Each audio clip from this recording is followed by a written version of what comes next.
আজকে হচ্ছে সরস্বতী পূজা। ঘরের সমস্ত কাজ কমপ্লিট করে নিয়ে স্নান টান করে আর এই যে চাল বাটতে শুরু করে দিয়েছি। আর এই আতপ চালের গুঁড়ি দিয়ে আলপনা দেব।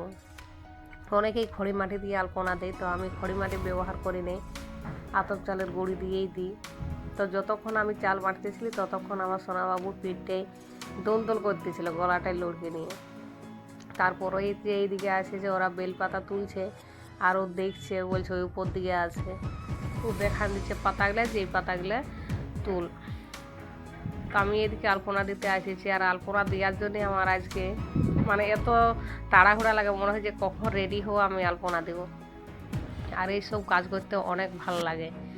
অত ভালো আলপনা দিতে পারি না, তবু এই কাজ করতে আমাকে ভালো লাগে। তো যেরকম পারি আমি দিই। তো কেমন হয়েছে তোমরা বলবে কমেন্ট, আর এই আলপনা দিতে কাকে কাকে ভালো লাগে সেটাও বলবে।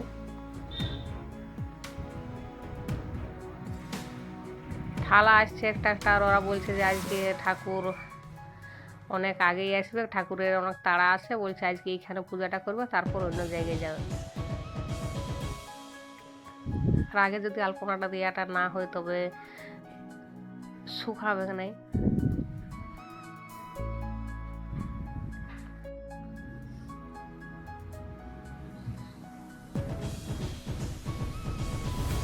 এদিকে আমার মোটামুটি আলপনা দেওয়া কমপ্লিট হয়ে গেছে।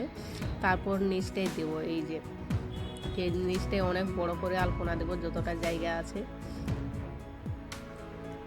আর আলপনা দিতে তো অনেক সময় লাগে। এদিকে দেখো ছোট ছোট ছেলেগুলা সাজিয়ে নিয়ে এসেছে, কিন্তু কত সুন্দর লাগছে দেখো। তবু একটা দুটা থালা চলে এসেছে। তারপর আমাদের ঠাকুর আসার পালা, মানে ঠাকুরকে অপেক্ষা করছে সবাই যে কখন আসবে। এখনো সবাই আসে নাই, তো এই যে ঠাকুর চলে এসেছে, পূজার জন্যে জোগাড় জানতে সব কিছু হচ্ছে। আর একসঙ্গে সবাই পুষ্পাঞ্জলি দিই, অনেক ভালো লাগে।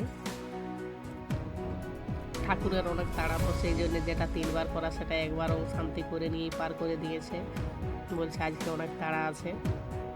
তো এই যে সবাই ফুল দিছে, 3বারের মন্ত্রটা একবারেই শেষ করে দিল ঠাকুরে। তো আমাদের পূজা কমপ্লিট হয়ে গেছে আর ঠাকুর চলে গেল। তো যত যে থালায় প্রসাদ আসেছিল সেগুলো সব এক জায়গায় করে নিয়ে আর প্রত্যেকটা থালায় দেওয়া হয়। তো এই যে একটা একটা করে থালা আমরা দিয়ে দিয়েছি।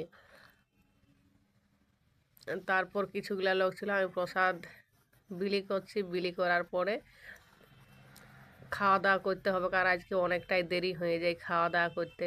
এখন